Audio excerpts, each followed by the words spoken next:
Is your Windows 10 PC or laptop showing your Windows license will expire soon? You need to activate Windows in PC settings, and now you are looking for a solution, then this video is the perfect guide for you. In this video, we'll show you how to fix Windows license will be expire soon. To fix this error, we will do 3 basic and easy steps. You just have to follow our steps and this error will be solved forever.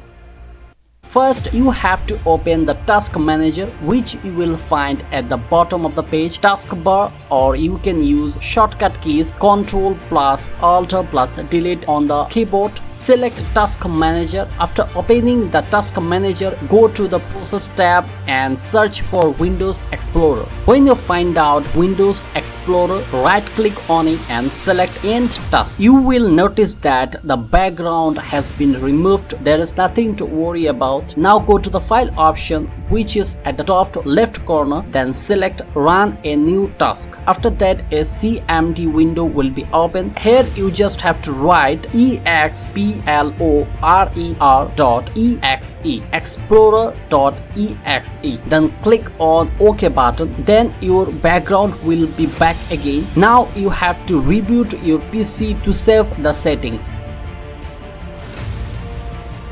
Now click on the search bar of Windows and type CMD and select Run as Administrator. Then Command Prompt window will be open. Now in the Command Prompt window, you have to type slmgr space #rearm and hit the enter button on the keyboard to run the command. Command completed successfully. Now restart your PC to save the changes.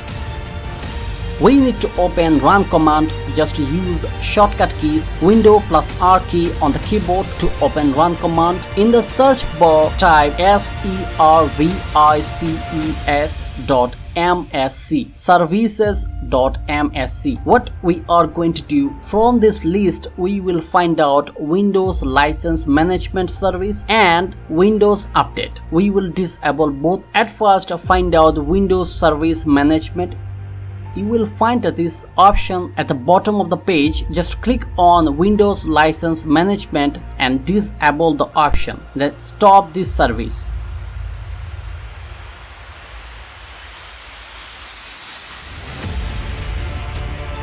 After that, find out Windows Update and disable this option too. Click on Apply button. Then OK. Now reboot your PC for the last time to save all the settings. That's it guys, all the showing solutions are very effective. No more today. See you in the next video. Take care.